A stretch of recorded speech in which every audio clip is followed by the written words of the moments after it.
Hello and welcome to the Brooklyn Rail's 370th New Social Environment. I'm Ty Cooper, production assistant here at the Rail, and I have the pleasure and privilege of being your MC today for a conversation on Dawn Clements with Judy Glantzman, Angela Dufresne, Amanda Nedham, and Andrew Woolbright. We're thrilled to have the poet Taylor Byas here who will read to close today's program. A few quick notes before we get started. The Rail team will be helping out with tech if you have any questions. Closed captions are available by pressing the live transcript button at the bottom of the screen. Now, we've started all of our events here with two important acknowledgements. The first is that here in New York, we are on Lenape-Hoking, the unceded land and waters of the Wappinger, Canarsie, Munsee, and Lenni Lenape people of the Delaware Nation and Shinnecock Indian Nation. The second is an acknowledgement that Black Lives Matter.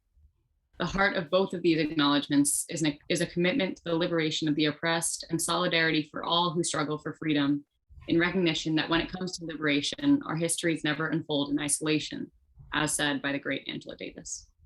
In that spirit, I encourage you all to check out the chat in just a moment for a living resource of documents and actions. And now to introduce today's host. Artist, curator, and critic Andrew Woolbright is based in Brooklyn, New York, and is an MFA graduate from the Rhode Island School of Design in Painting.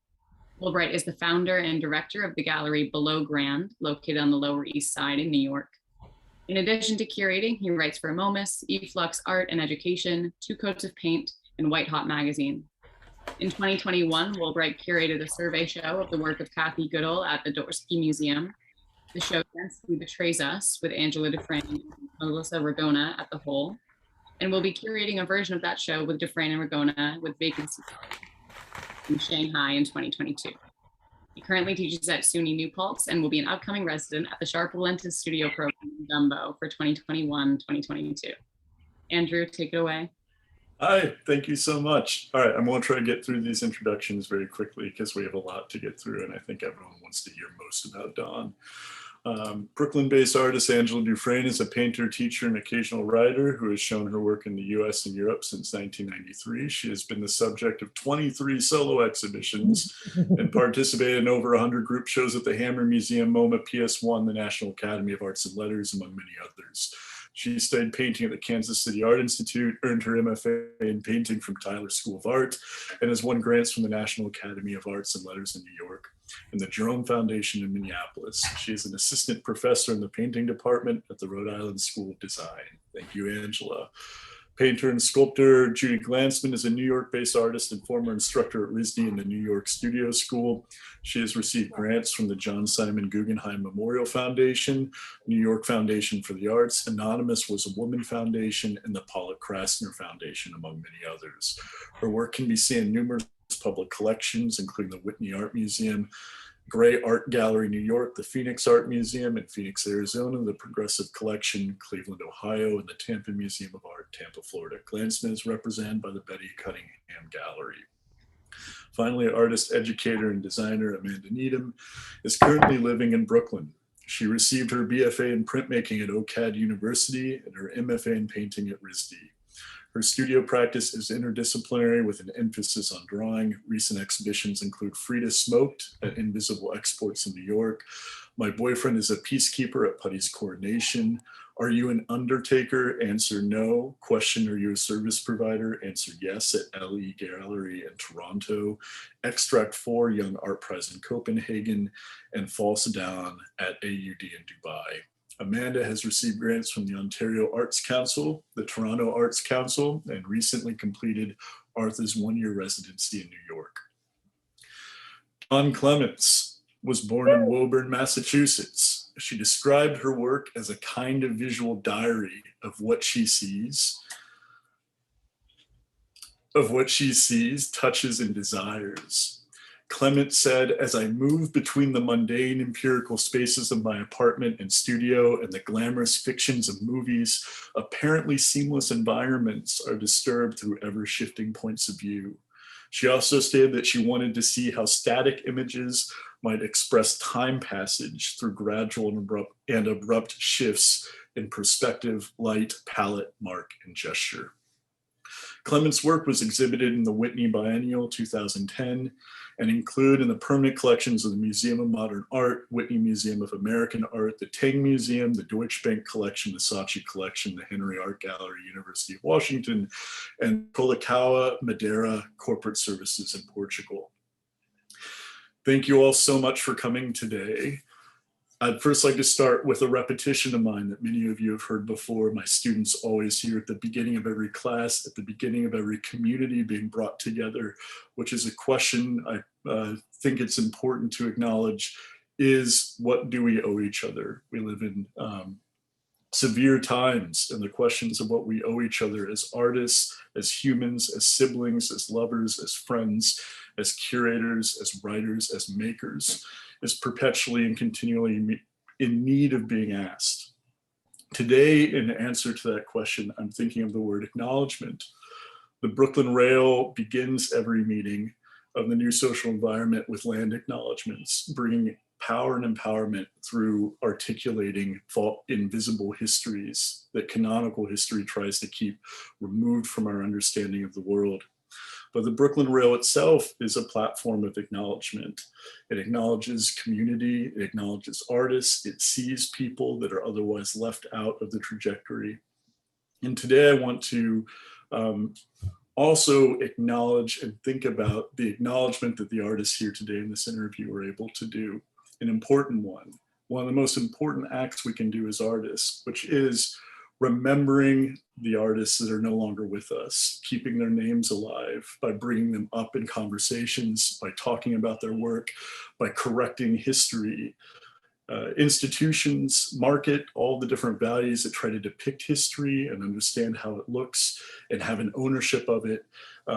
Will never win over artists who remain nomadic, wandering oral histories, who are able to keep the names of artists alive. Fong Bui, Angela Dufresne, Judy Glantzman, Amanda, these are all artists who are obsessed with their own studio practices, incredible artists, but if you speak to them, they will also be listing the names of other artists that they want to bring to your mind. You leave conversations with them, thinking of other people who are brought into the room by their caretaking and their keeping alive of their histories. So I want to acknowledge that as like a type of respect and a selfless act that we can do for each other as artists, and thank Angela, Judy, and Amanda for being here today.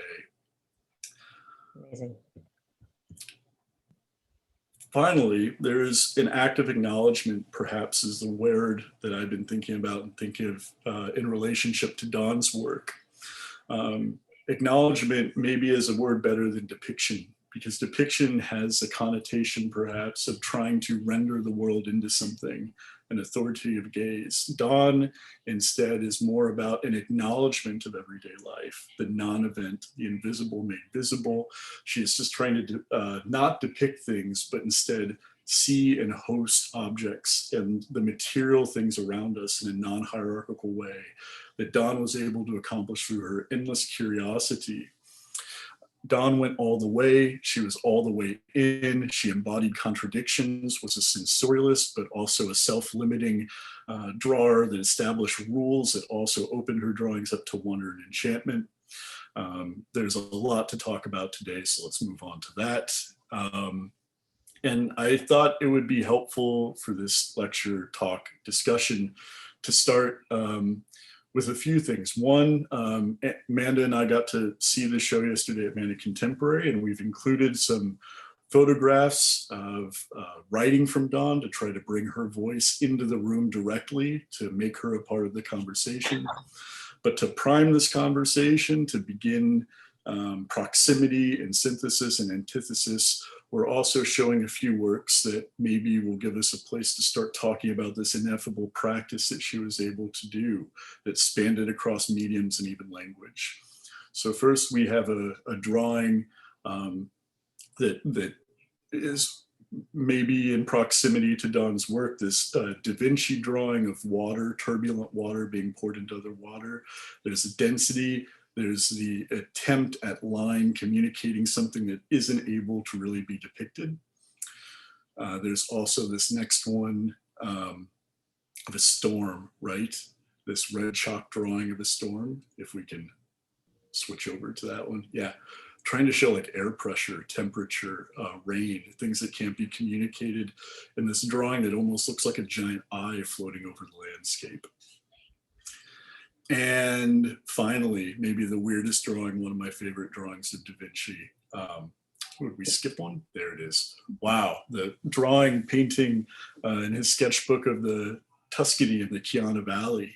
A drone view, a view that was not accessible or possible for any human being at the time to ever have, seeing the world from top down, from above the sky.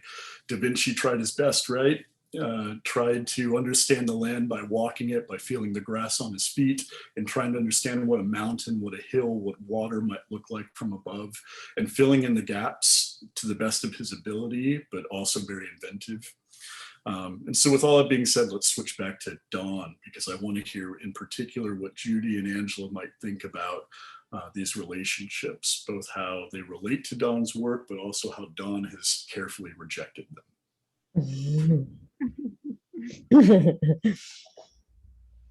Well, if we can switch to the next slide of drawing. Sorry, Ty.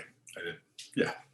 So that's the previous page. Now this is a photo from the installation at MoMA, and I drew that kind of turquoise arrow to point at the drawing number 38.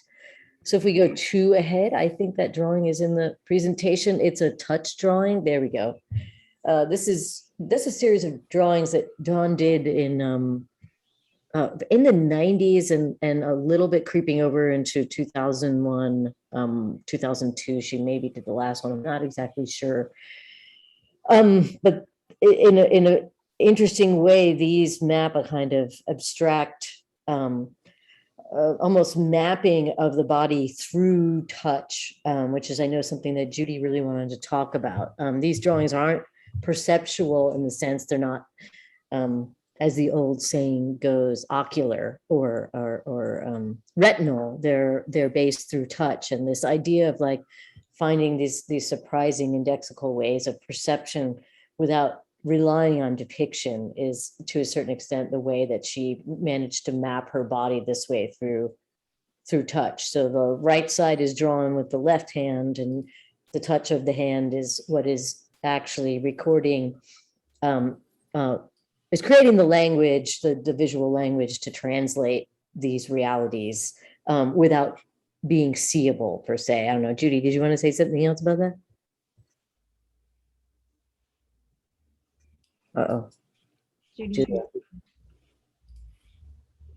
When you were talking about the structures or the limits or the parameters that she would set up, I think those things in each job of each different series of drawings is to try to make visible something which actually isn't visible. So touch is one of those things, and which also makes it that you have to really see the work in person. But I think that idea of something which is just a kind of a mapping of her own experience of how she's, rather than a pictorial element, that is something that she's trying to find a kind of a method or a set of rules that she can capture something which is never capturable and even changing every minute, you know. And the other thing that we spoke about in terms of a lot of the work, especially these, it's the accumulation or the relationship between the different experiences. In other words, the mouth has a particular kind of a feel to it. And then just the only other thought is that Dawn is not here with us, but when you experience the drawing, you feel Dawn, not just the self-portrait ones, but in all of them, so that you somehow are, you know, when you said about bringing somebody, continuing to have them alive. Touch is one of those. It's her presence and her absence of her touch in the same. Yeah. Let's move on to the next one. Include this these two pieces, this wonderful dream journal, dream diary painting of a sketch of mountains that very effectively and economically get at mountain and field, but also include dream, which is something when you go to the show at Mana Contemporary, you get a sense of, like you just said, Judy, bringing in the poetic, the metaphysical, the things that can't be expressed, and trying to pack it into the doorways and the doorknobs and the couches and the peonies that Dawn can do. And then the next one, is this wonderful worldly and otherworldly drunkenness, which I just feel like that might be fun to think about, of thinking of the drunkenness of human beings and then the angels and gods above them in the same space. And also this composition reminded me so much of Dawn's work. Some of them, when the gluing and the pasting and putting together this like non-rectangular thing. It was kind of like an unfolding too, you know, with this one. I mean, the thing that I think about with Dawn is just that there was no moment that was not, the previous one, that everything is so essential, that anything, there's nothing that is sort of extra in these things that she, you know, that's shared in both of them. Me too. So maybe let's get into Dawn's work then. Now that we have these references points that maybe she in many ways negates. Oh yeah, one last, Catherine Murphy, who Angela and Judy both mentioned was a huge influence to Dawn, and someone that Angela was able to see work of hers with and wanted to speak specifically about this wonderful polka dotted dress, this hyper-realistic painting. Which is, I mean, as I understand it now, there's a lot of friends that are closer to Catherine than I am, who I've only met her for a second, but we got interested in this piece. We started talking about this idea of the way that artists use maybe a limitation of a frame, or the idea of setting up models as metaphor, as allegory, as just a way of indexing temporality, time, and objectness. And in the case of this Catherine Murphy, I mean, I at some point I read that she'd mentioned that she wanted to make a painting about a waterfall, but of course the last thing she'd have ever done is paint a waterfall, which I'm slutty enough to do that, but that's an aside. But this piece, I speak to this piece a lot with my students, which would maybe surprise some, but she's one of my favorite artists of all time too. And I wrote a huge paper on her when I was in graduate school. She set this up as a model to the extent that she even had the shirt made because she couldn't find the proper scale of proportions of dot to blue that she wanted to paint. So there is this construct that is, and this painting 6 by 6 feet, I think it might be 5 by 5, but there's this construct of the quotidian meeting up with the grand allegories, with the kind of self-conscious painting that Murphy is both engaging in and also devilishly subverting in many ways. And I found this striking, that I thought that maybe Dawn built her positionality and potentially forged her permissions to expand the rectangle, because she wanted to find a space, not of freedom, but a space where the eye could move and index the duration of movement through time, versus the artifice of the model or the frame or the still image. So while she embraced the absolute wonder of Murphy's practice, she really was forging another space for herself where she could say different things in response to it, right? In a real direct response to it, and an attempt to expand it. And also, given her temperament, which was I wouldn't say maximalist, but to a certain extent had this kind of this love and obsession with collection. And she wanted the model to be life itself. She didn't want to create a fictional model. She wanted it to be more elusive, more infinite, and to a certain extent, less contained, so that when she made the choice to stop a drawing, to draw the line between where infinity ends and decisiveness of when to stop in the drawing, where that contradiction came together and created all this intensity and ambivalence, and to a certain extent where the infinite becomes unseeable. And I think they both thought about that, but I think Dawn's ability to deploy the panorama was, to a certain extent, a set of permissions that she used pushing up against Murphy there. That makes sense. Ty, could we go back? I think we missed a slide potentially on that's a depiction of grass. Maybe up. Maybe it's after. Yeah. Oh no. Oh yeah, it must be after. Huh. Okay. Anyways, we'll get to it. We'll get to it. Right. The drawing that Dawn did at Civatella of grass, where she just started drawing the grass, and the page, here it is. There it is. And the page just expands. And, you know, I know she was thinking about Murphy's hose and snake painting. But, you know, how does she sort of take that operation and to a certain extent expand those ideas into what is this moving I that is Dawn? And I don't mean I, capital I, but sort of I-E-Y-E, the sort of the sort of the sort of emptying of the self to this recording of these spaces. So this is an additive drawing.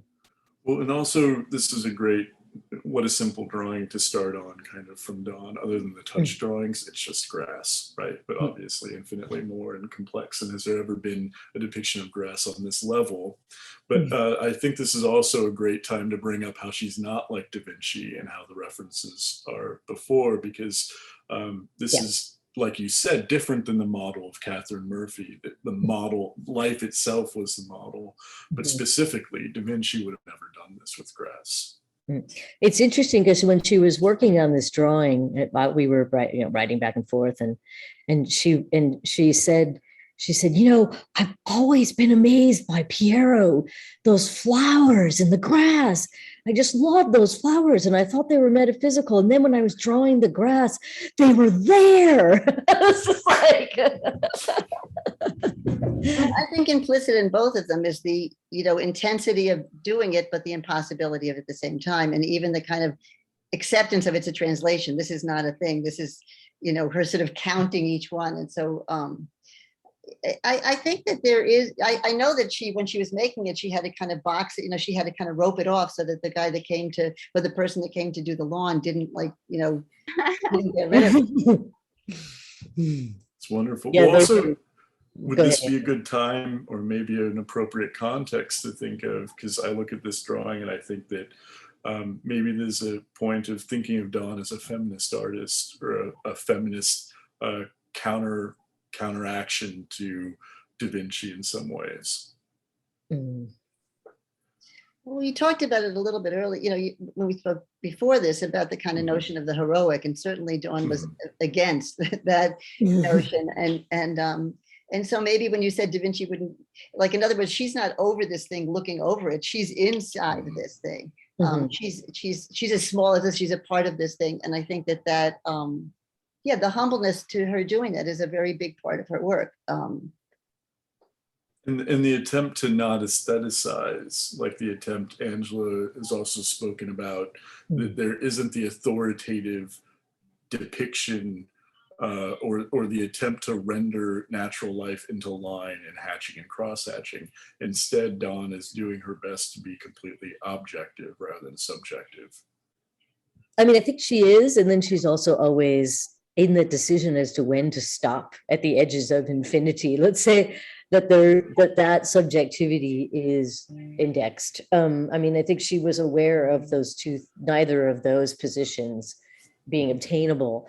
And therein lies the complexity. But you know, they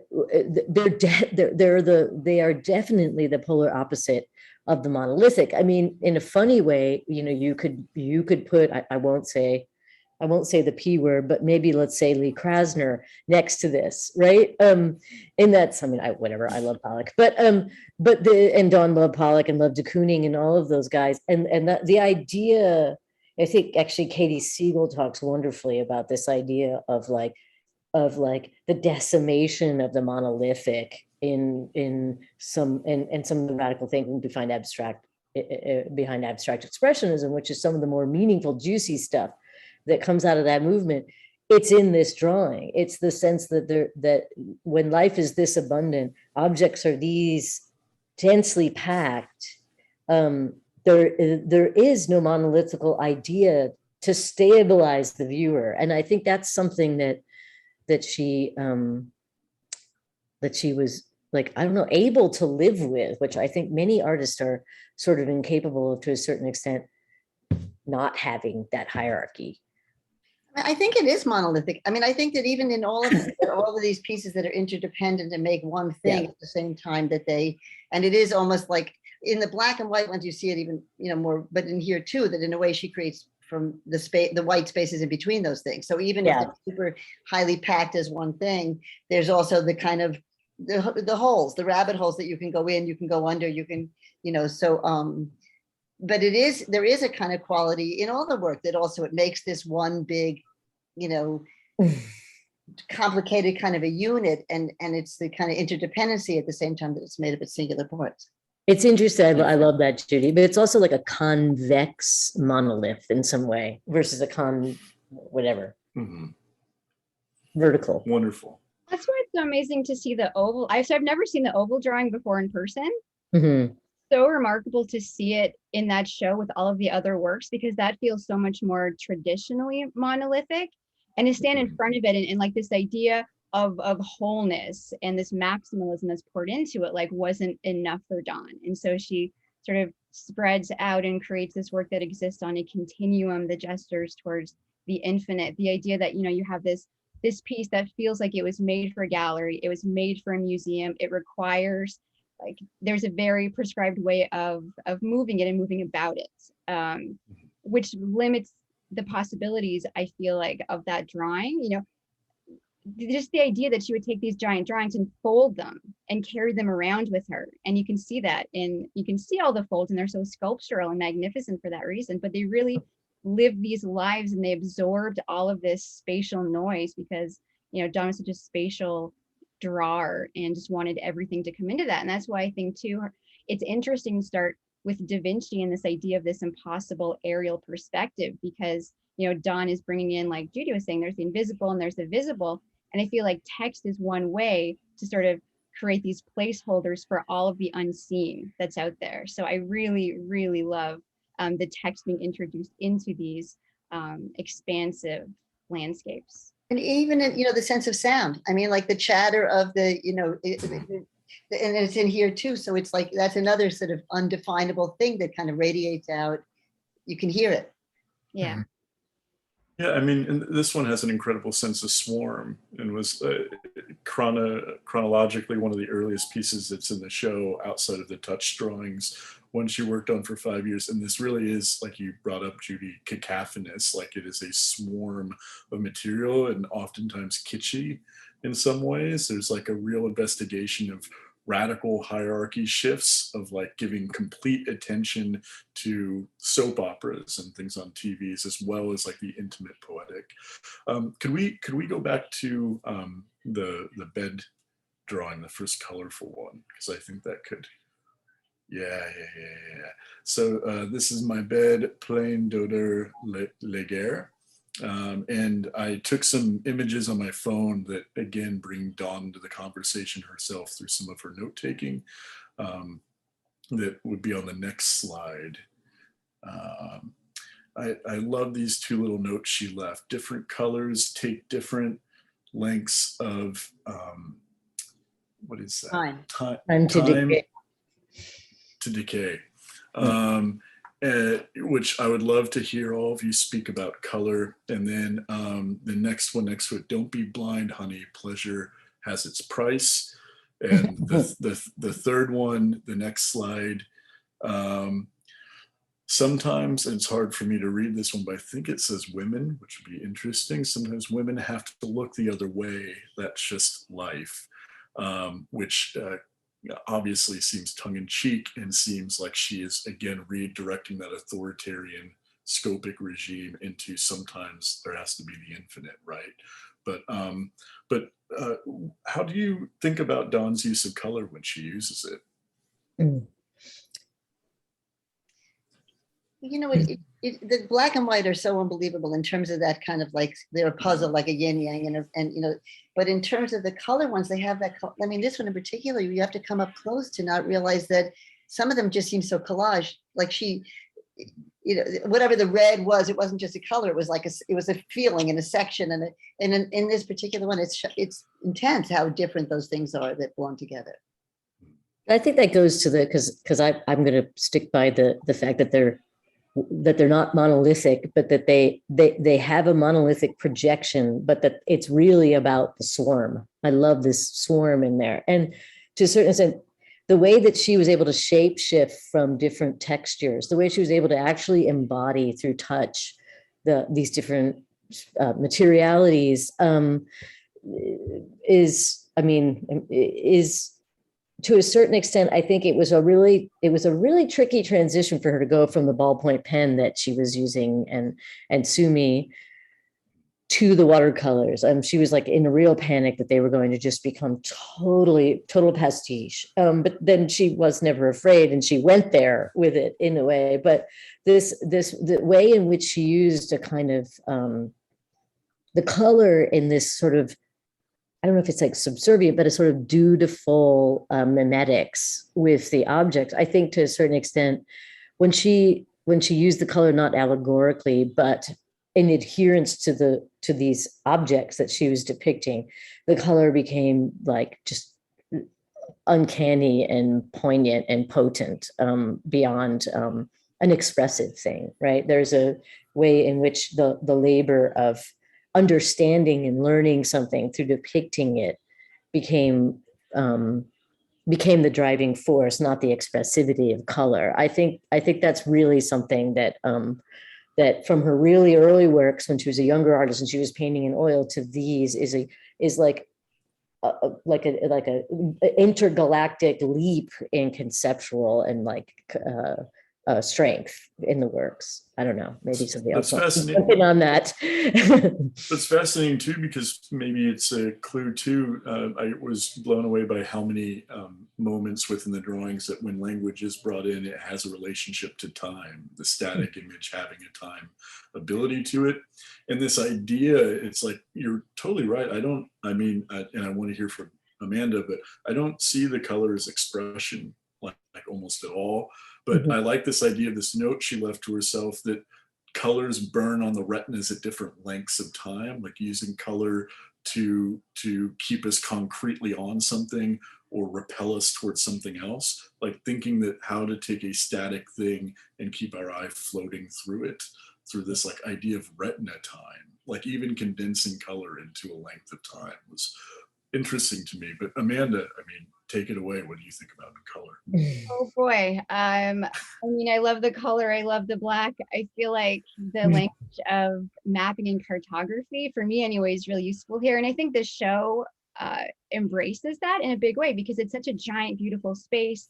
And not only do you have these giant, beautiful drawings, but you have so many of them. And so there's this dialogue. And I was so grateful to go, and we were the only people there, and you can just, there are these reverberations. And so the color really felt like it had a strong relationship to like topography and the materiality of the work. So, like Andrew's saying and everyone's saying, there's like this different speed to it, but speed on this material level as well as sort of optical or metaphysical, because you look at it and here's a different density that the red has, and then this pattern of the blue, and then you have the ink that's there, and then as soon as you start to sort of unpack visually all these different languages within that, then you start to see the holes from the staples, and then you start to see the cutouts in the paper and how it's been glued together, and it's not messy and it's thoughtful, and then there's all the folds. So it's a really deep experience, and I can imagine exploring this drawing in the dark even, and just like tracing your hand over it and imagining that you could find that little brocade or where the wallpaper is. And I've never quite had that experience before in this show. I don't know, really. I think there is a feminist quality to it too. And even like this sort of, those patterns, like whatever, it's like sort of, I don't know what the blue things are called, but there's certain, like and then they do stand for different times and for different luxury, or what I mean, that there's certain things about the color that's referenced, that returns to what you asked about feminism in the beginning, women's work, and kind of like a knitting quality that she has to it, and sort of the blue has some kind of a meaning and the red has some kind of a meaning. They're fabrics that are made. There's some kind of a domestic kind of relationship to it too.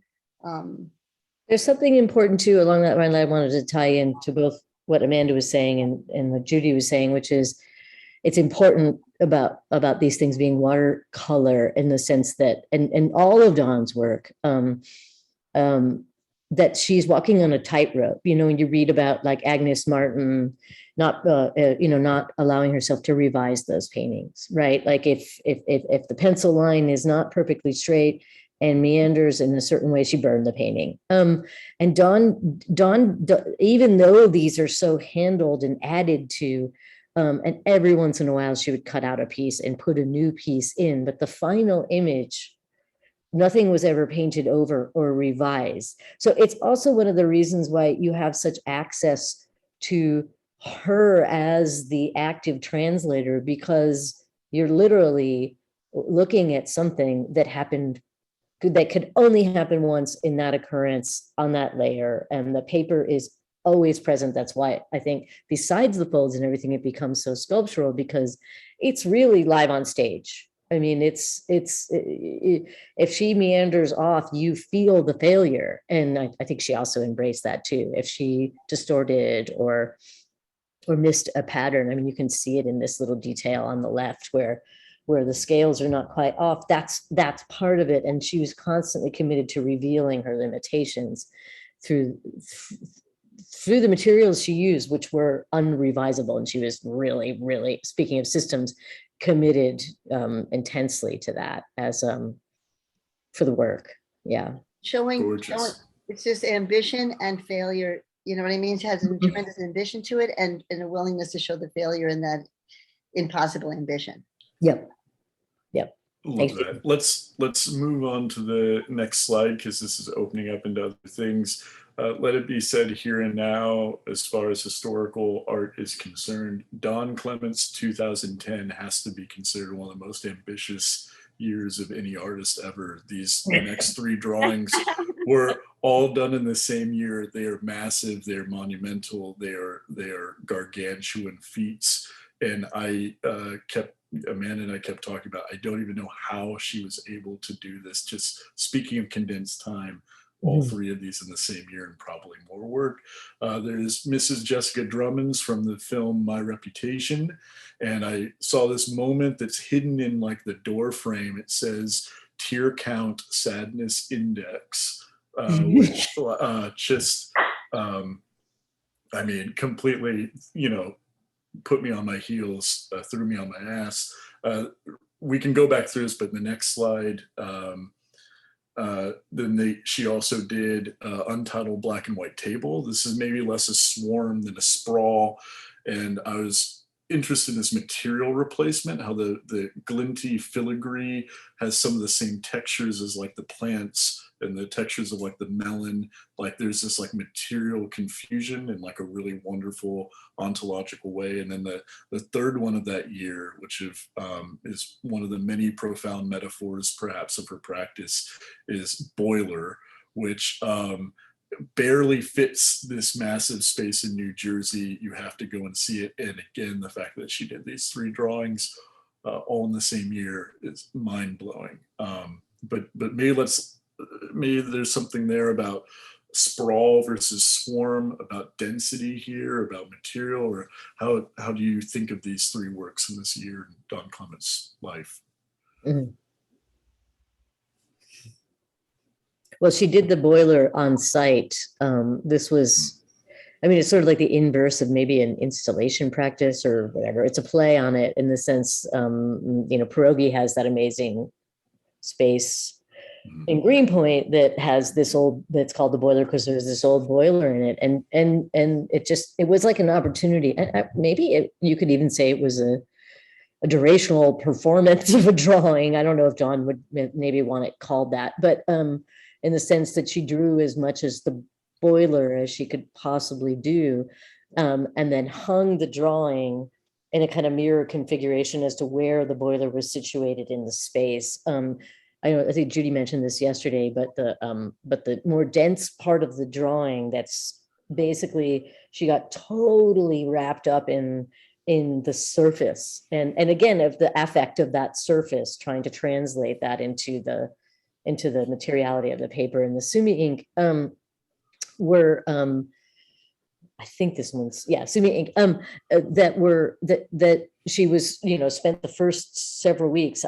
Judy, do you remember how many weeks she worked on this? Like, No, I don't know. I don't know. I didn't know Dawn when she made it.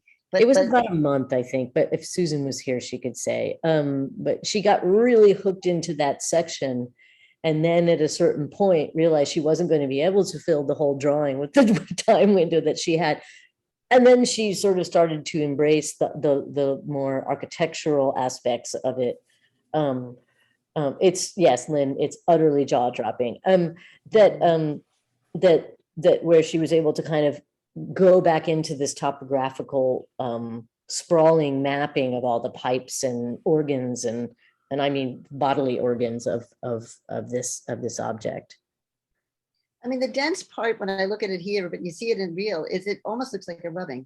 Like there's something about the densest part that makes you feel like what you're seeing is behind this thing. Like it's, and then the other thing, just in Mana, when you walk in, you see their boiler is in the entry to the show. So that's a kind of amazing, something very beautiful about that too. And it's not a rubbing, right? This is also Not a just rubbing. knowledge translated, right? Like her and her as this eye and this body that could translate the sweaty post-industrial blood and guts of this no longer functioning object into the surface of the paper. I mean, it's uncanny. It's uncanny and it's distorted and it's fictitious all at once. I'm glad you used that word. So when Andrew and I were at the show, it's funny because this was the only drawing where the word fiction came up. And sort of that idea of like, not knowing enough about boilers or that particular, like, like when are there embellishments? Like at what point on the right panel that's so dense, like did she just sort of like, did it become mark making and sort of manifest that way? And I just found it really interesting because she's so inspired, like the other piece that Andrew showed and the Lena one, like they're so cinematic. And not only do they reference, film and literature, there's a Lena Dunham quote in one of them, but there's all of these other things that she doesn't reference, she doesn't quote, and they're just really free floating. And so for the first time, I thought to myself, wow, like, I wonder how many people, like if Andrew, if you can go back to the text you just quoted a second ago, that's in the door frame. The next one. I mean, the next one, but any of them, like, these feel so realistic. Like I can imagine that, dozens of people have said that exact phrase before. And like, so for me, like just to let these things sort of have their own life and exist within this world of fluidity on this continuum for the first time, I was like, absolutely. There's no way that anyone has ownership of these words, of this language, of this phrase, of this sentiment. It's sort of at this moment very equal to like the apple, and she makes them all hers, but they're just much more sort of ambiguous in that way. Yeah, and it's interesting to say hers because I also think there's this kind of slippery space of possession. Yeah. I mean that in the metaphysical or whatever, the spiritual or the satanic and and that sort of capitalist idea of owning something, which is something I think we should definitely address in terms of like in terms of the fact that like these are also profoundly anti-capitalist, anti-materialist drawings, but which ties them into, I think, these ideas of feminists we want to bring up, but we could do that in a minute. But I think these things possessed her in a way, like she became this kind of agent of translation in possession of those.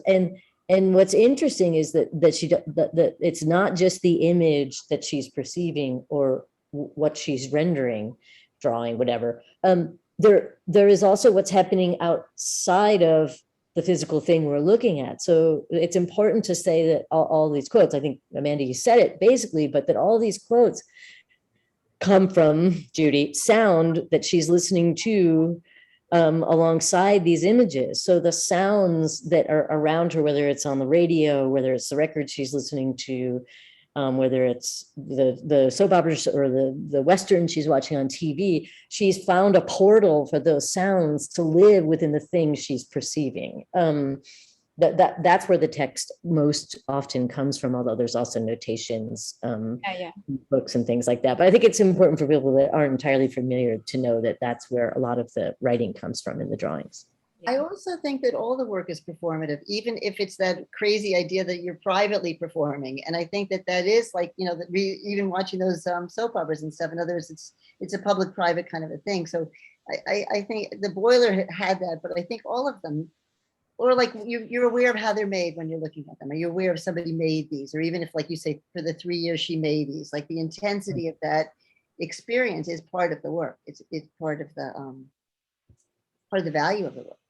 And Yeah. performing not for an audience, and certainly not for, you know, Right. Broadway, although she kind of loved Broadway in a very satirical way, but performing for herself and her own ability to kind of know and decipher the world. And yeah. If I can throw an anecdote, just bring together the performative and noise aspect. So when I met Dawn, I was at RISD my first year, grad school, and I kind of needed a life raft. And I just found out that I could ask her to do an ISP with me. So at 11:59 at night, I emailed Dawn Clements and I said, it was long emails about my feelings and the state of the world and drawing, blah, blah. And I wrote, I said, I would love to do an ISP with you. And then 12:01, 2 minutes later, she says, yes, talk tomorrow. And so that was it. And then, so the next week I'm waiting for her to come to my studio for the first time. And, you know, I've been in the studio for, you know, I don't know, 4 months at that point. And, you know, all the sounds are really familiar, and like you go and you do certain things and there's nothing kind of unpredictable that happens on any sensory level in the studios.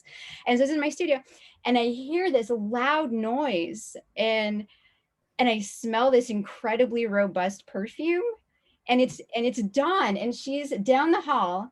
It sounded like she was, you know, a mile away, but it was so loud. And she had this really heavy cart that she would drag with her, and it would just tumble over the wooden floor in Fletcher.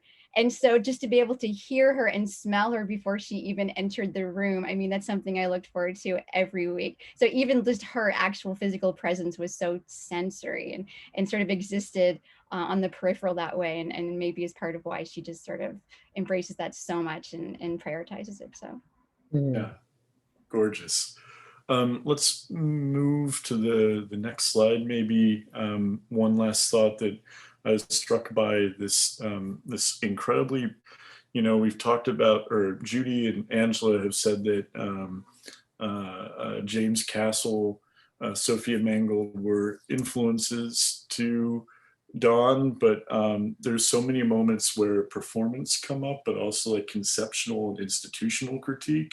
She has this incredibly poetic, obviously, drawing practice, but this reminds me of a lot of the moves of making the invisible visible within the white cube space, obviously with the Boiler, which is wonderful. I'm thinking of her as a poetic, conceptual, institutional critiquist.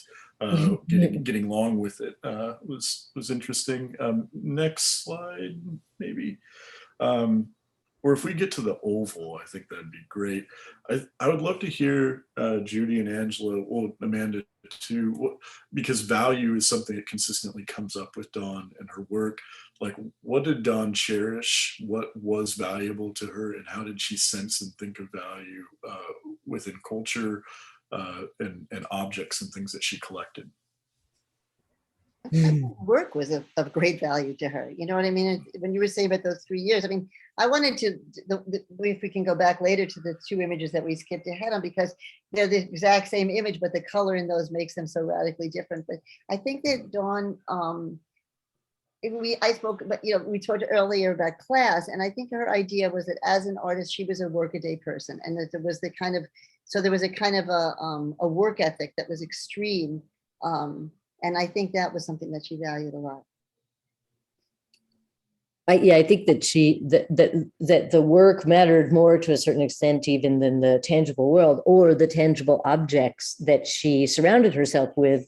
And she was a very passionate collector, and you know, there was a almost like an inability to let go of things, because I think everything inevitably could end up in the work in this way, that she could actually speak to how, like, and this was very prominent in the obituaries that were written about her and stuff, but this idea that you know, a diamond earring or a diamond ring doesn't have any more value to Dawn than a ticket that you get at the parking lot. So if we actually do go back to that previous slide, which is the Yatto triptychs, Well, yeah. you know, the parking tickets play as significant of a role as this kind of look out the window that you might see in a Sylvia Plymouth Mangold or a Lois Dodd or a Catherine Murphy. And there's these, I don't know if she's like drawing equivalence or if she's just sort of trying to access some kind of truth in these things. But this was something that if you knew Dawn, but also I think if you actually take enough time to look at this work, you see that they are really, that human ingenuity in the design of a ticket for a parking garage or a diamond ring are equivalences to her in a way. They have the same kind of spark of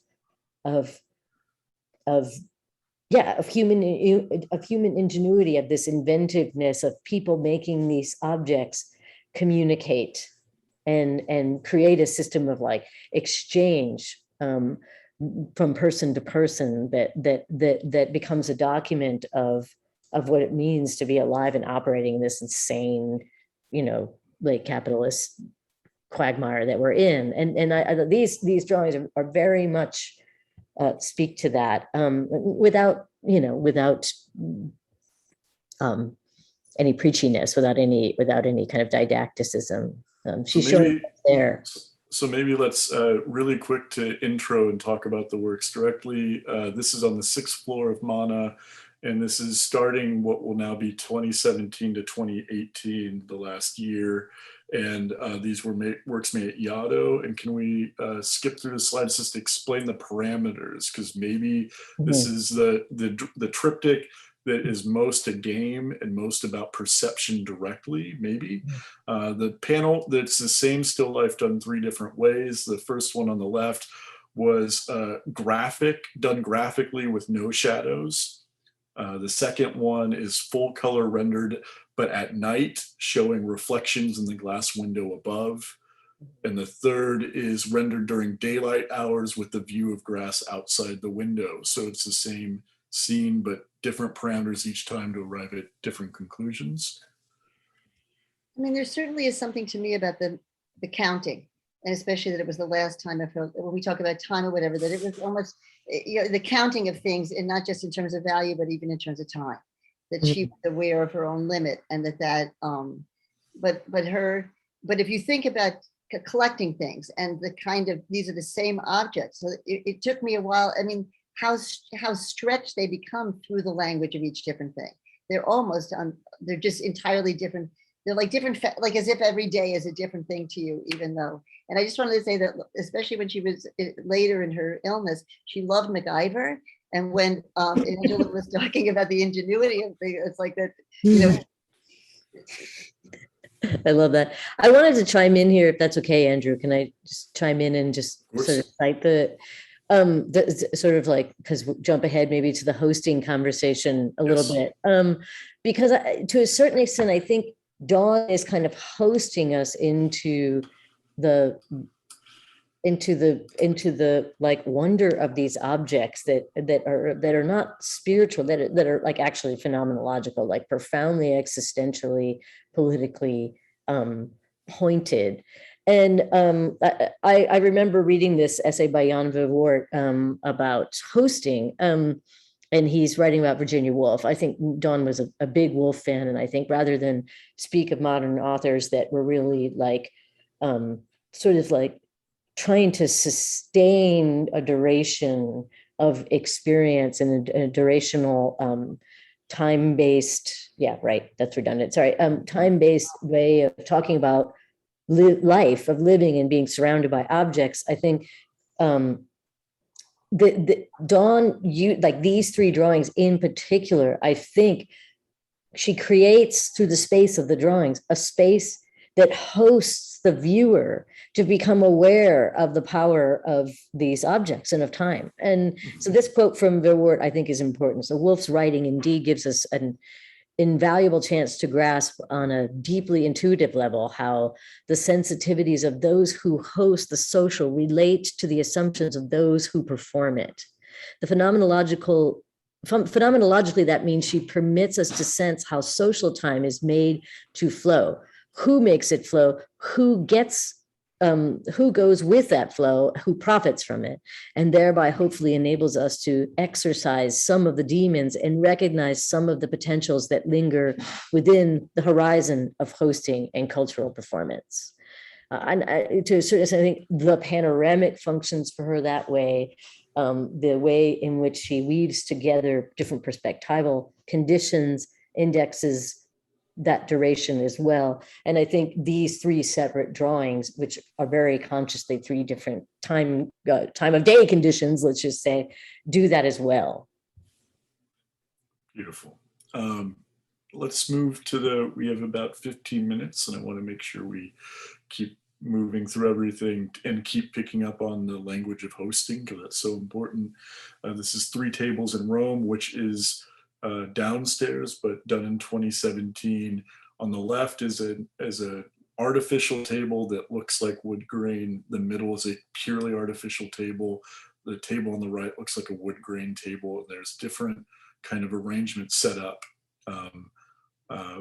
But I think it'd be better if Judy, Angela, Amanda, you take it from there.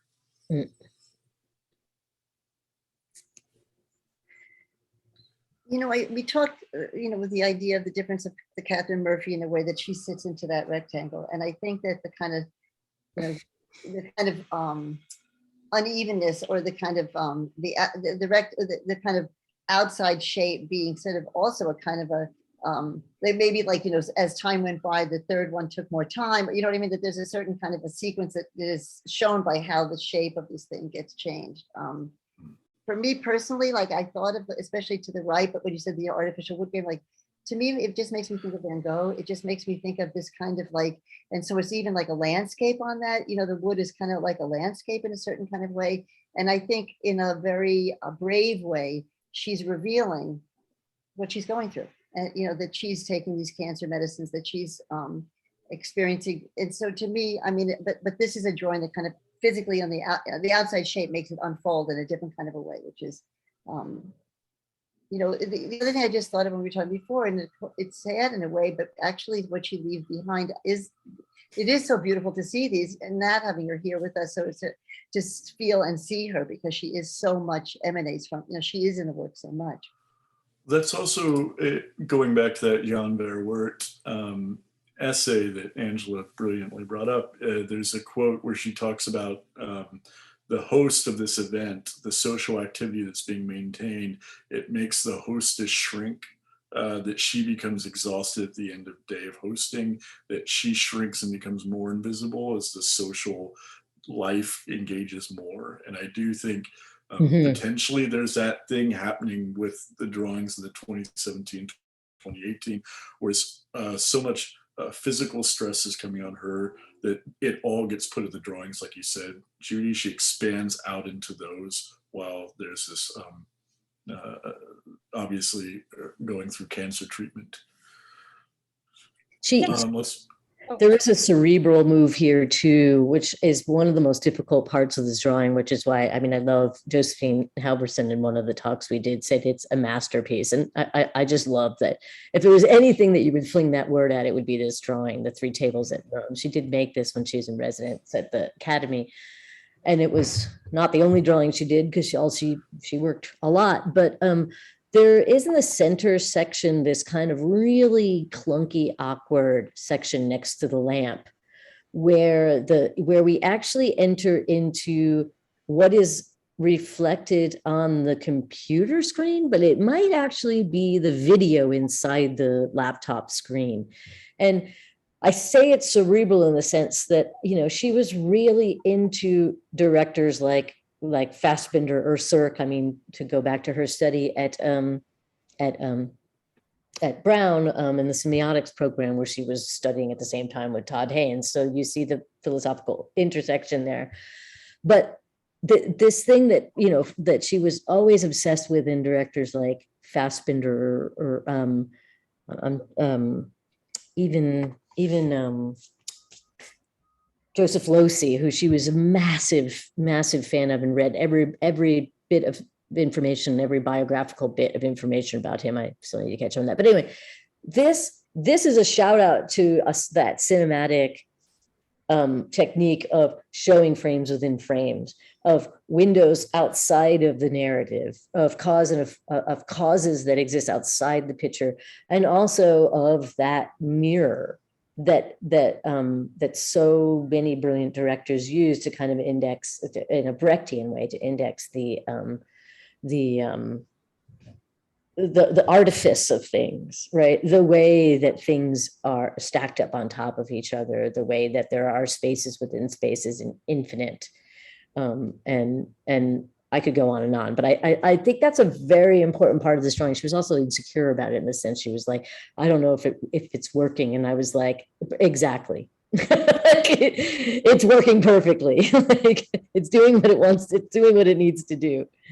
Well, to go back to the hosting and generosity, I mean, the panel, if you will, on the right with the table that comes down, like it's not a cubist move, but I mean, we're talking about Van Gogh, and we're talking about all these different ways of, you know, cinematically representing space, and to like be so inviting into that sort of personal reality and struggle. And then like heartbreakingly beautifully, like that's the one that has the window to the outside, and it's green and it's lush. And so you have like this tension between the two. And also for me, one of the things that stands out is, and I think, you know, Cézanne said every artist has their apple, like everyone's going to paint their apple in their own way. That's one of the objects to sort of hang themselves on.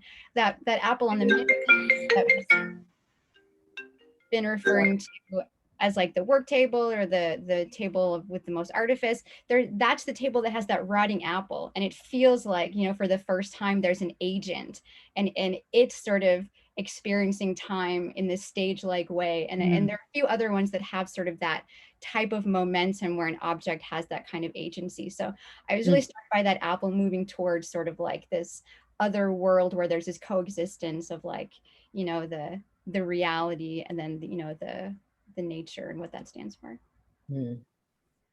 Amazing. Finite in the infinite. Yep. Yeah, absolutely.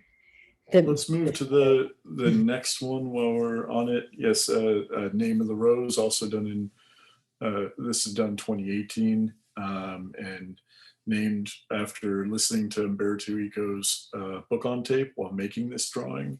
And Amanda was bringing something up about the placement of the viewer in this drawing that she's inviting in.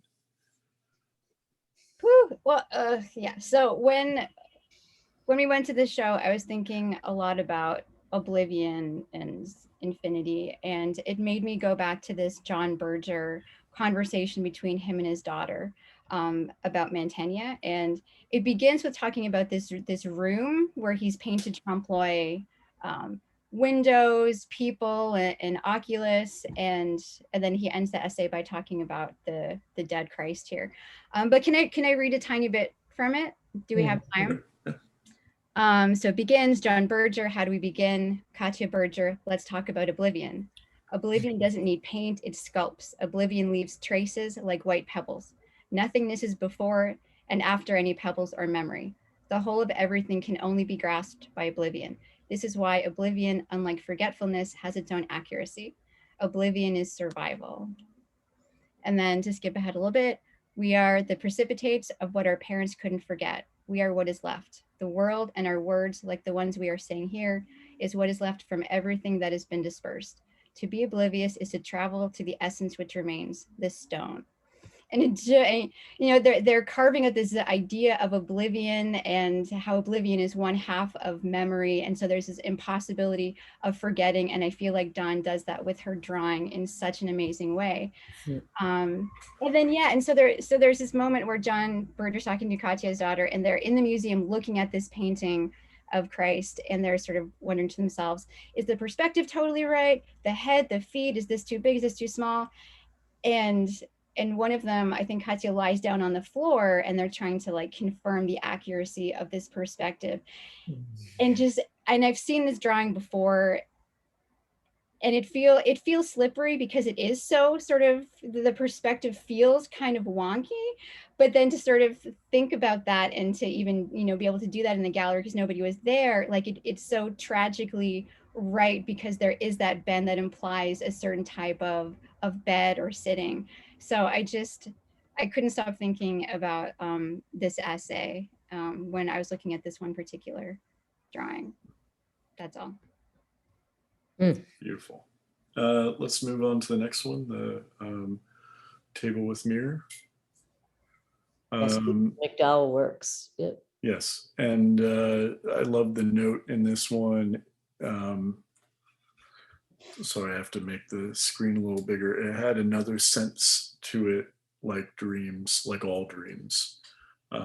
Getting at this like metaphysical nature of the extra sense, or the poetic kind of infiltrating. That's just this beautiful window. It's such a weird drawing because I think the inside those rainbow frames are mirrors. So you're looking up, they're reflecting the ceiling in that way. Yeah, that's right. There's the mirrors again. Very important. And it's, you know, like you know, Amanda was saying even about sort of stretching it out, you know, like, but the thing is that you're then referring to this sort of, there's nothing that you don't see the reflection of anything in those mirrors. I mean, I think that's a pretty amazingly sad to me also, but poetic kind of quality.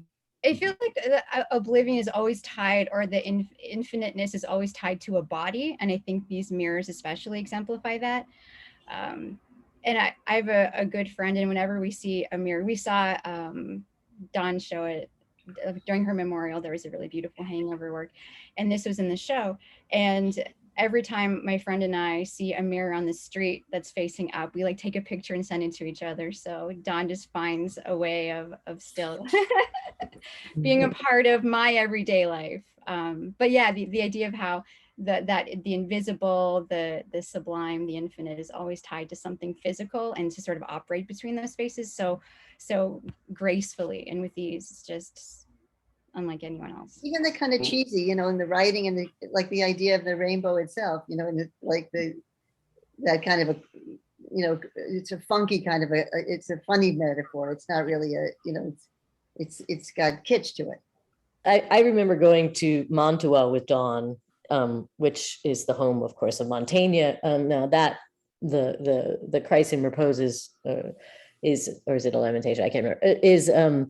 Is in Milan, I believe. But I remember going to the chapel, the wedding chapel that Mantegna painted, that's very famous in Mantua, and then she was like, now let's go to the Gonzaga Palace, which, if there is anything that is as close to the rainbow in this mirror thing, it's the Gonzaga Palace. And it's interesting because she loved the Mantegna, and she loved the, like, literally the bestiality orgy painting that was that's painted in fresco on I'm trying, a student of Raphael. I can't actually remember the painter's name. Sorry. I wasn't planning on talking about it, so I didn't look it up. That is the one who did all the wall paintings, the frescoes in the Gonzaga Palace, and we had a ball. And for some reason, I bring that up in relationship to infinity, because I think there's something infinite about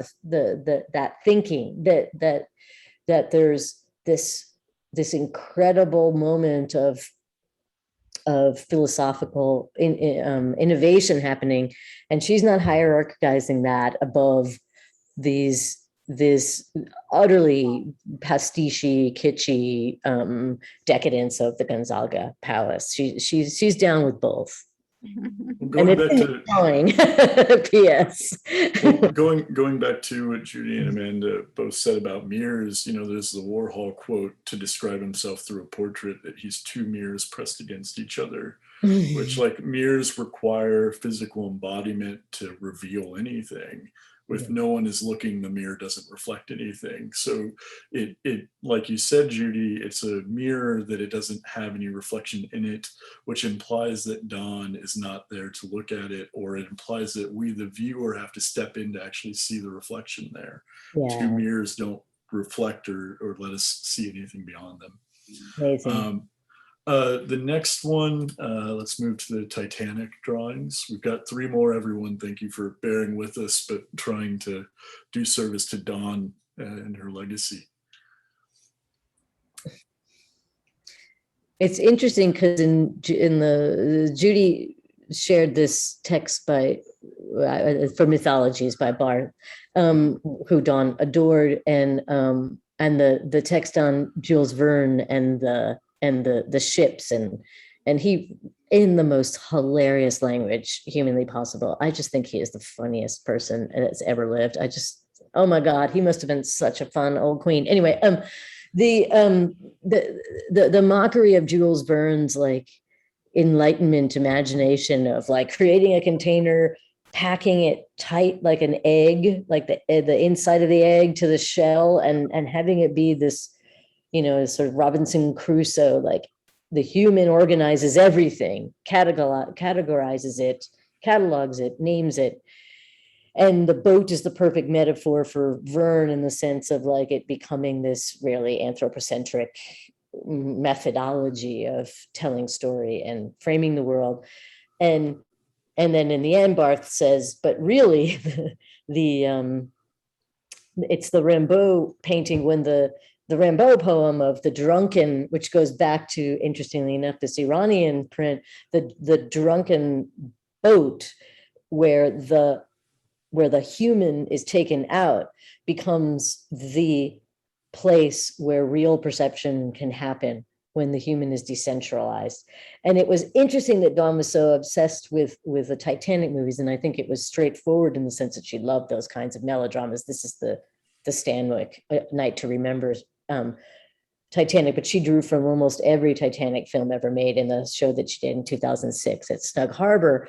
But but Judy, when you shared that, I thought, well, this is so important that we talk about this thing that I brought up about that Kathy Acker said, like about the feminist point of view is that, and then now this is an old school idea that the female will never be the subject.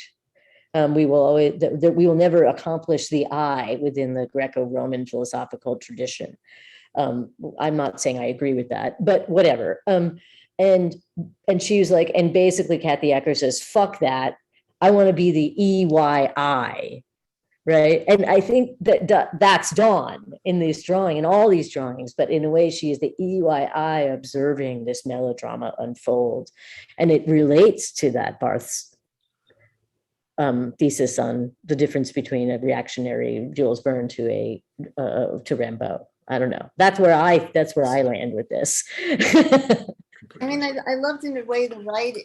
I thought it was sort of an analogy for creative process itself. The idea that you somehow can kind of burrow your way into this little shell and like a submarine, go deep, And so I think that but the this thing, the accordionness of this too, like the way that the drawing itself seems to, I guess it's sort of a cubist idea, like you're sort of seeing this thing flipping, and yeah, I mean, this is what the truth is, that standing in front of this thing, you will see what these things carry, and looking at them in images is not really the same.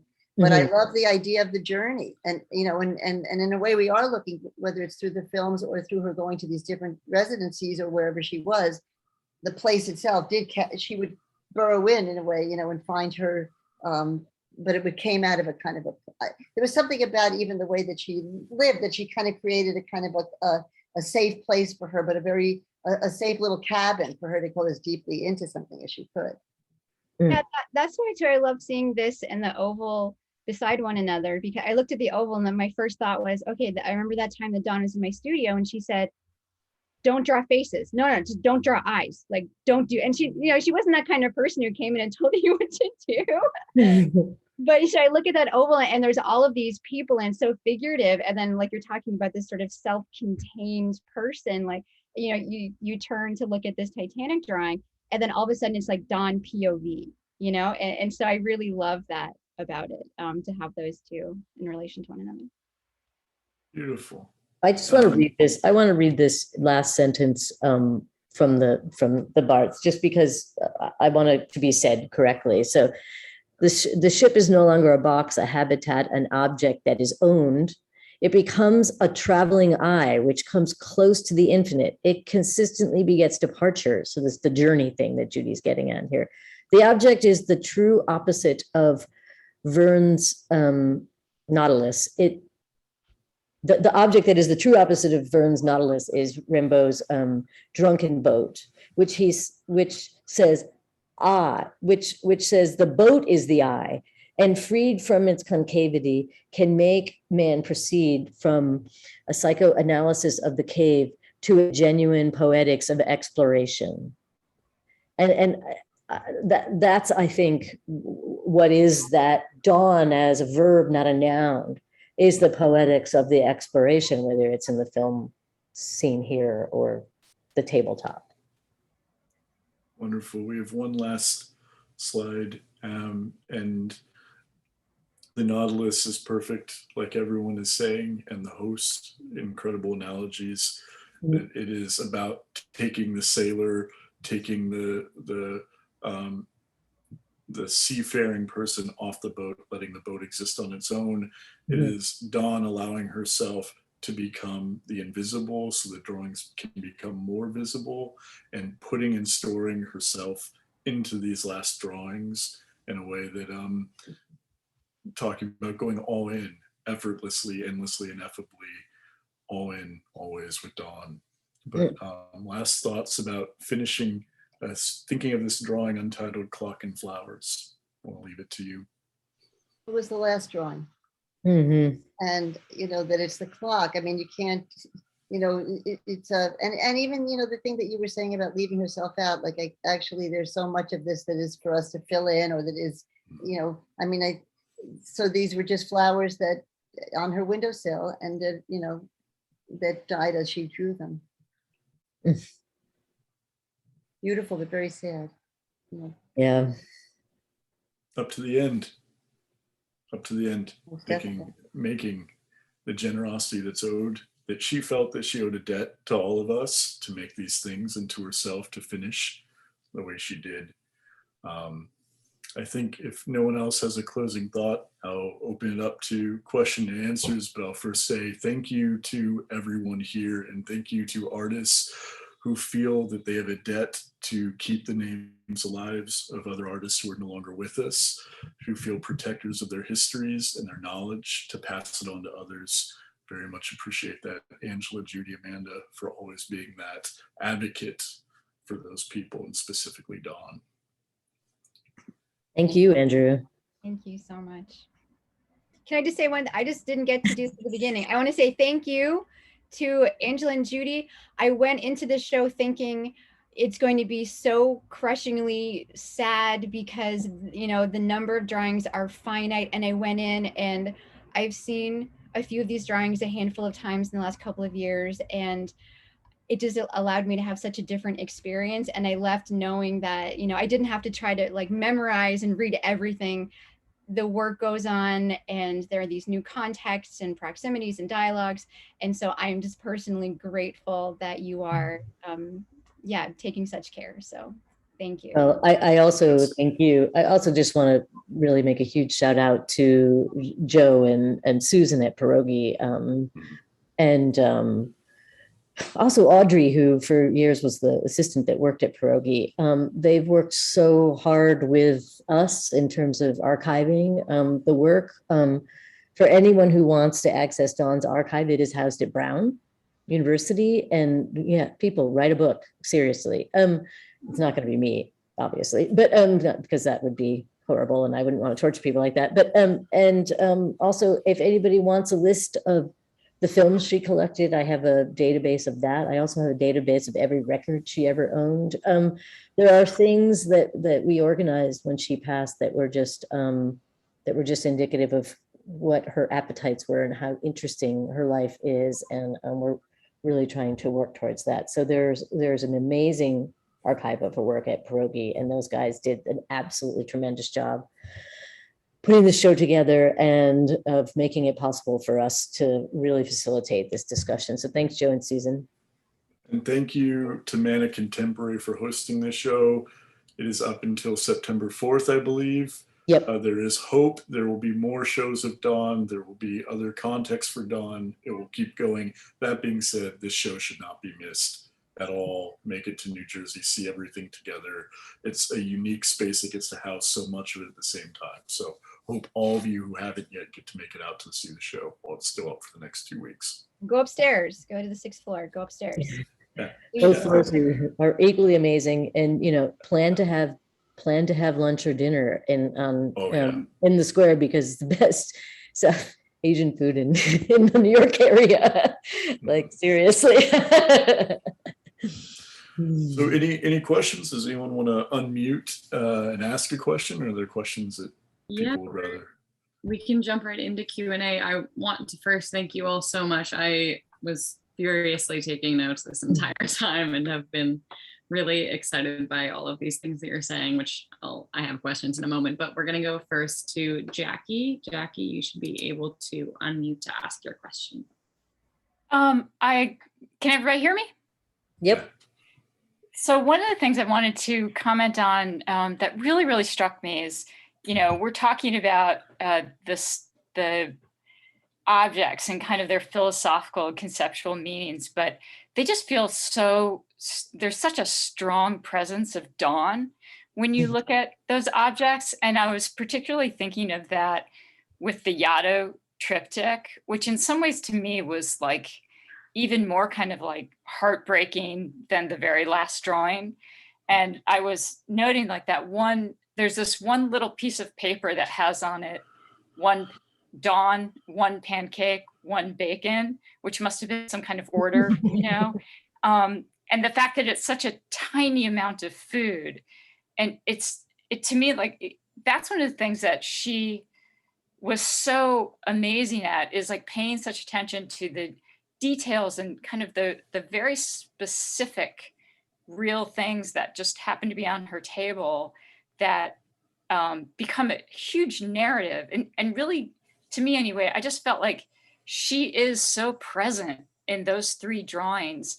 And even the fact that the objects don't change and the light and the time changes in those, and, in her approach, which I thought was also a really good metaphor. Mm-hmm. That was my comment. Thanks. Comment. Thank you, Jackie. And there there's so much more time, but we barely got to talk about just Dawn's infinite curiosity and just the practice of being able to look at the same thing and see 3 drawings, 4 drawings, 5 drawings, endless play and reconfigure. Her capacity for everything was pretty infinite, like I was, and I love the idea that, like what Amanda said, like that they're expansive. You go in there and it isn't really a set. They're all expansive drawings, and that's what she was. She was pretty voracious in everything she wanted, Thank you so much, Jackie, for those comments, and thank you all for responding so openly. I'm so, I'm so excited that I'm being lame.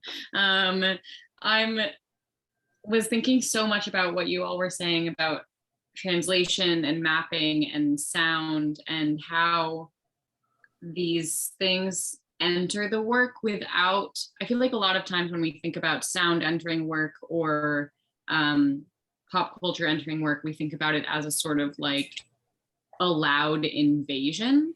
Whereas with Dawn, it seems very much closer to an encouraged injection, maybe, if that's something I could say. And I'm thinking that there's something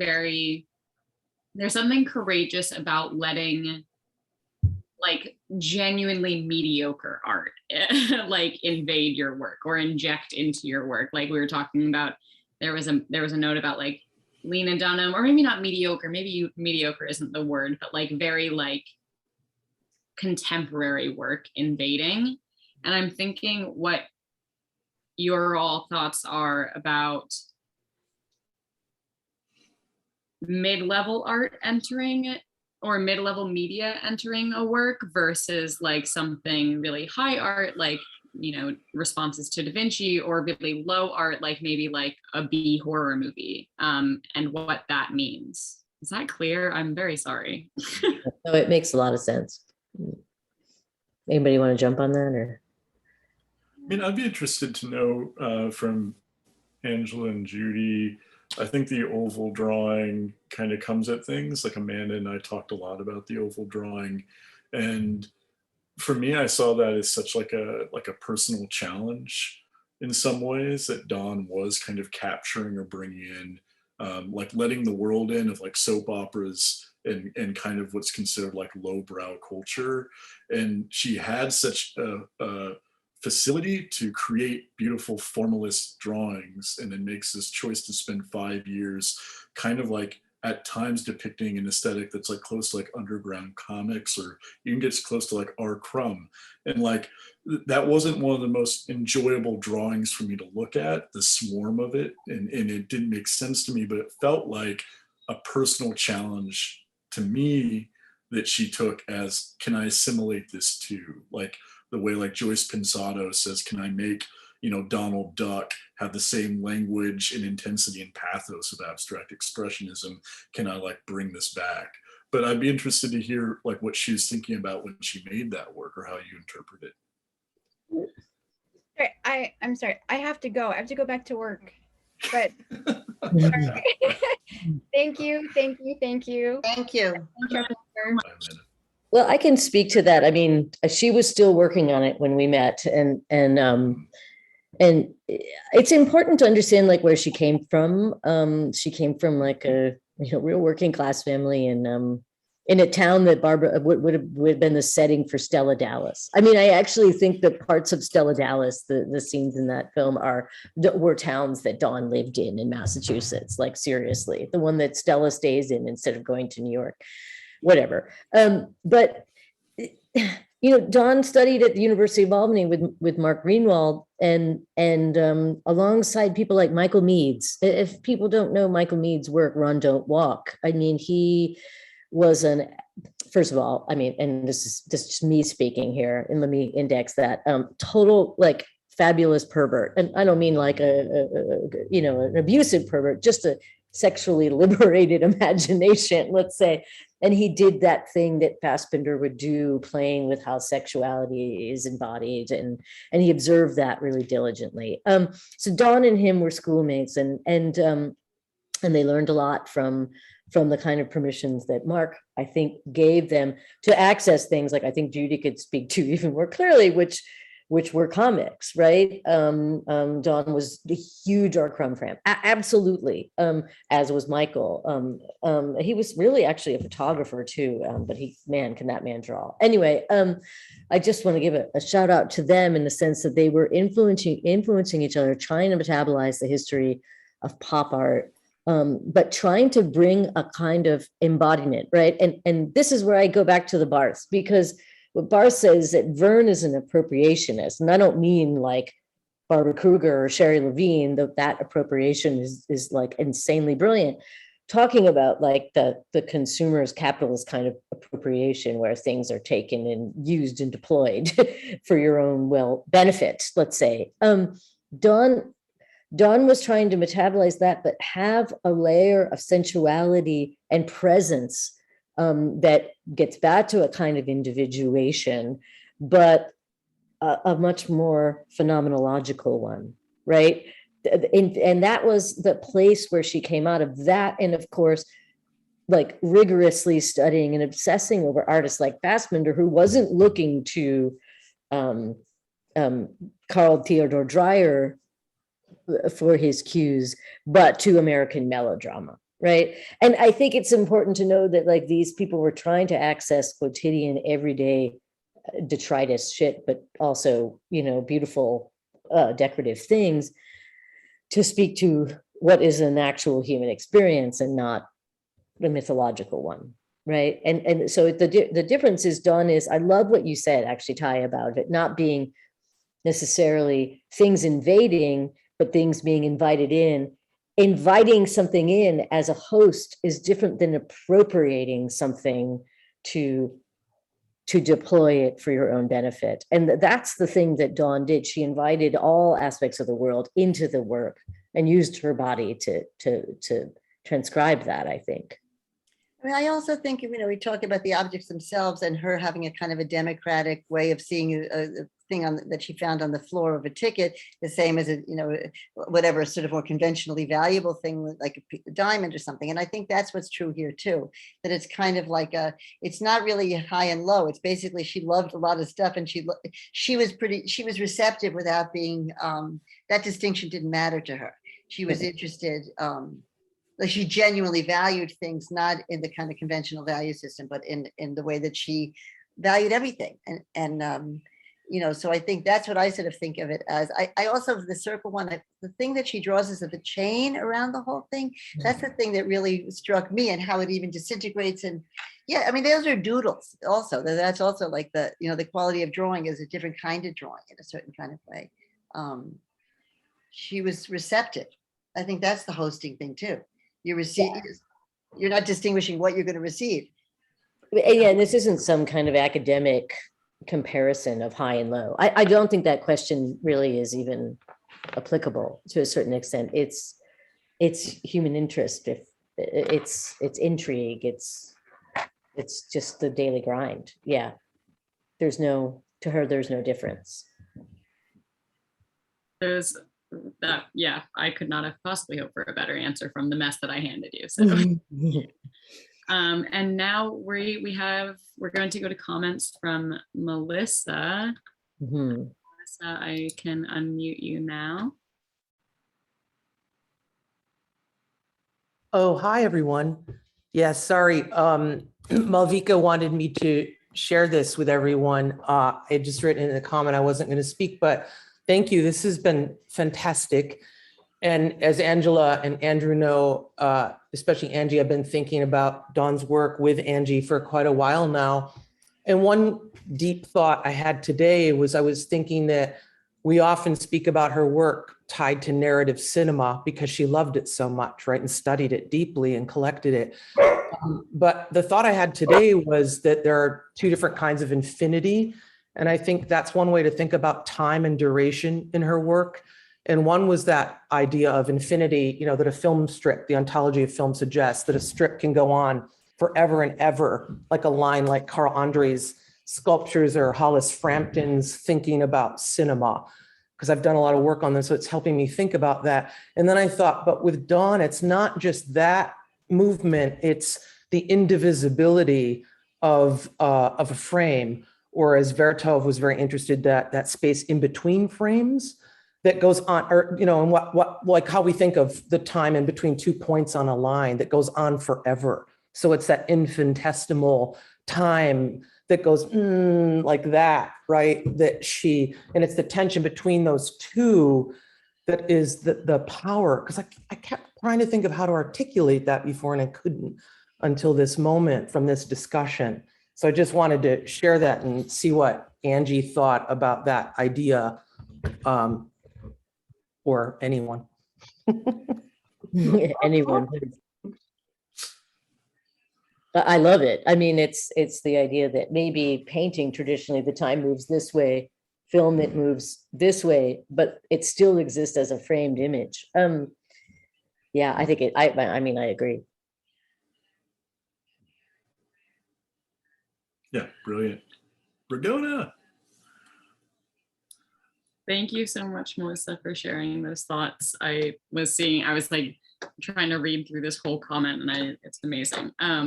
We are now going to go to one final question from Lynn Crawford.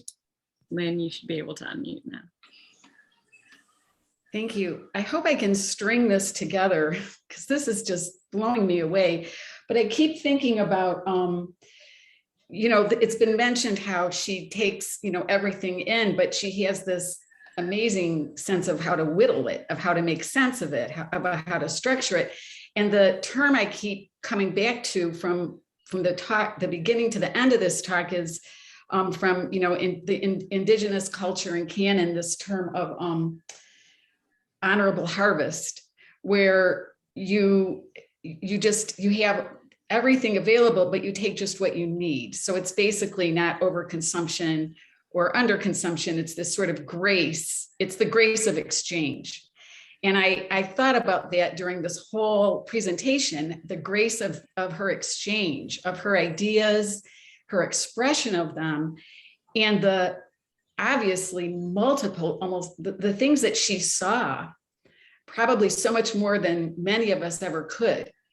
But then she was able to, to whittle it elegantly into these things. So anyway, honorable harvest. I don't know what you think about that, but. Oh, that's beautiful. When we were cleaning out her apartment, underneath a bookshelf, we'll just leave it at that. I saw some aging newspaper, and I was like, and I could recognize the oxidation of the newsprint. And I was like, that's from the 70s. Wow. I bet it has to do with Nixon resigning. Now, no, let me be clear. Like, Dawn came from, working class roots with love. They hated Nixon. I mean, what's to love? Not much. But thank you, Gustin. But I was like, it was such an uncanny recognition. And I think it had been spending time in there with all of her stuff and knowing her politics and knowing how old she was 15 at the time, I think, when he resigned. I can't exactly put that together, 58 to 75, right? Somebody do the math, help me. But sure enough, it was the Boston Globe, the New York Post, and the New York Times.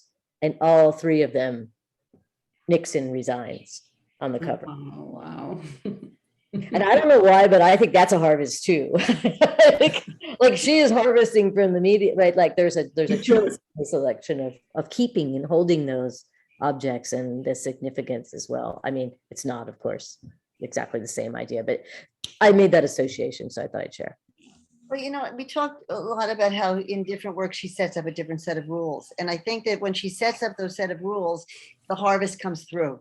Like, I think that was her, and even the way she moved through the world. So the things that the structures, the different sets of rules are also, like they say, the black and white, are very open for this other stuff to kind of find its way through. And I think that's what, it's really beautiful. So she has a kind of a very strict thing to it. And through that strict thing, all the kind of generosity and openness is allowed to be visible. Mm. Yeah. Amazing, Judy, as always. Thank you so much. Thank you all. And now at the Rail, we have a tradition of ending our community events with a poetry reading. I'm thrilled to welcome our poet laureate of the day, Taylor Byas, to the stage. Black Chicago native, currently living in Cincinnati, Ohio. Taylor Byas is a Yates Scholar, third-year PhD student at the University of Cincinnati, as well as an assistant features editor for The Rumpus. She was the first place winner of the 2020 Poetry Superhighway, the 2020 Frontier Poetry Award for New Poets Contests, and a finalist for the 2020 Frontier Open Prize. She is the author of the chapbook Bloodwarm, Variant Literature 2021, and her debut full-length I Done Clicked My Heels 3 Times is forthcoming in spring 2023 from Soft Skull Press. She is represented by Rena Rossner of the Deborah Harris Agency. Take it away, Taylor. Thank you so much, Ty, for introducing me. Thank you, Malvika, for inviting me back to another Brooklyn Rail event. So happy to be here. And to Andrew, Judy, and Angela, and Amanda, who have to leave, but for this wonderful conversation about art and about Dawn's art in particular. And so I thought in the spirit of that, I would read some poems that are thinking about art and that are inspired by some art as well. So I'm currently working on a project that's thinking about the male gaze in particular, and how art itself is both an extension of our own perspective, but also a separation from our own perspectives, as well as art usually takes on a new life once it has left our hands. So I'm going to read 3 poems that are kind of thinking about that. And the first one is a duplex. It's a form that was created by the wonderful Jericho Brown. If you aren't familiar with it, it's a repeating form. So this is photography. Somewhere, my body develops apart from me. In a dark room, on a square of a Polaroid. In a dark room, on a square of a Polaroid, someone's pinched fingers pull me from the realm of ghost. Someone's pitched fingers pull me from the realm of ghost. A photographer snaps to grab my attention. A photographer snaps to grab my attention to the doe-eyed camera lens. Look at me, honey. To the doe-eyed camera lens, look at me honeying in the flash. I'm only real if you capture me. In the flash, I'm only real if you capture me looking into the lens, and you double behind it. Looking into the lens, you double behind it, and somewhere my body develops apart from me.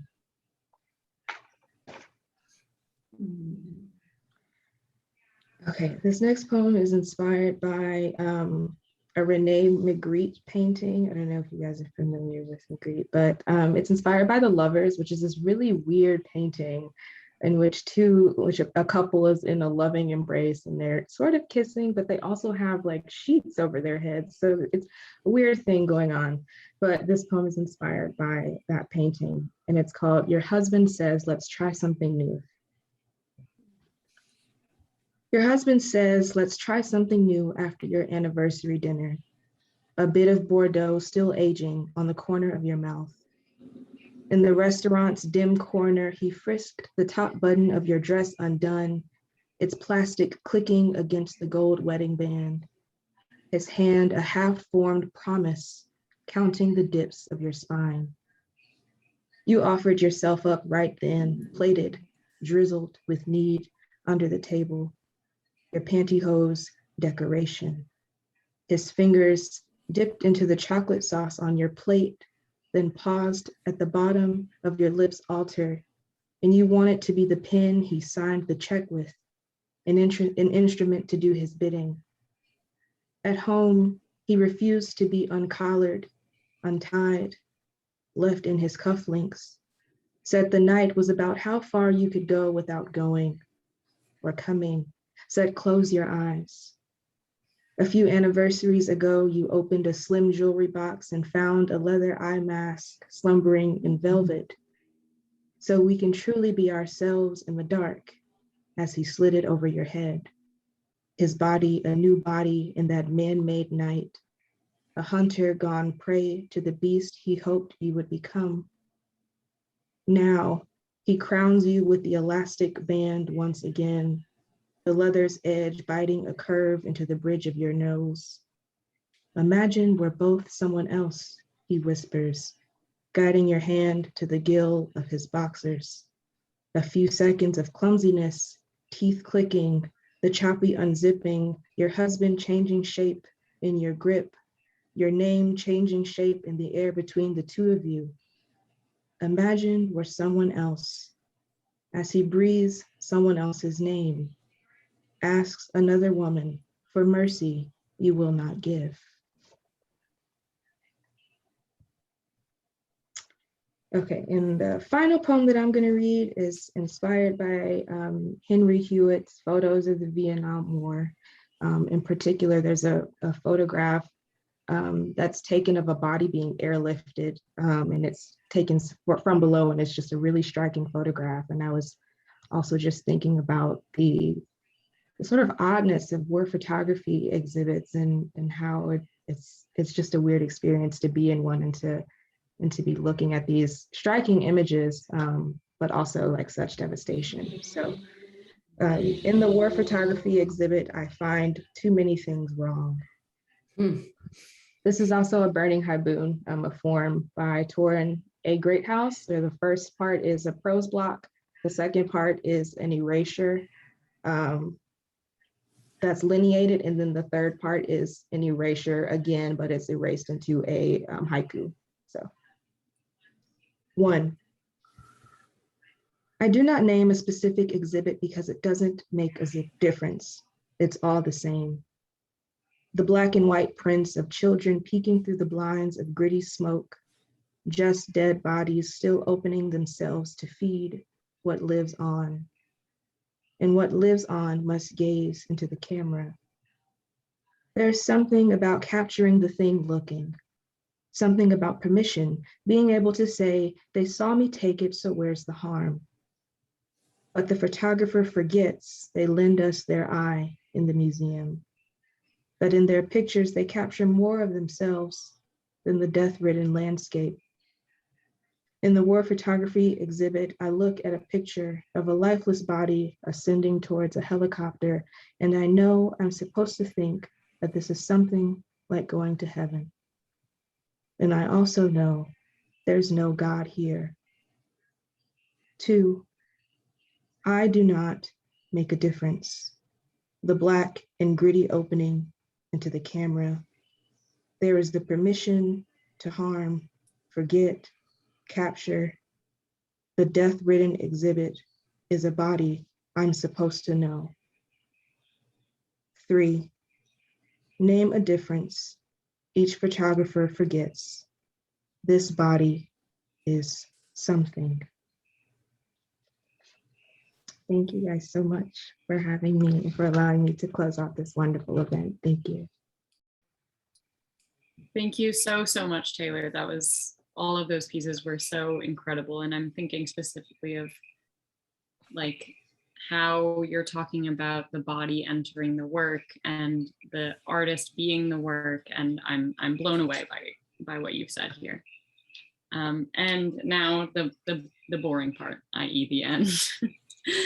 The end is always the most boring part of our conversations here, but I want to offer one more thank you to you, Taylor, and one of, I'm sure at this point, a million thank yous to you, Andrew and Judy, and Angela and Amanda in her absence.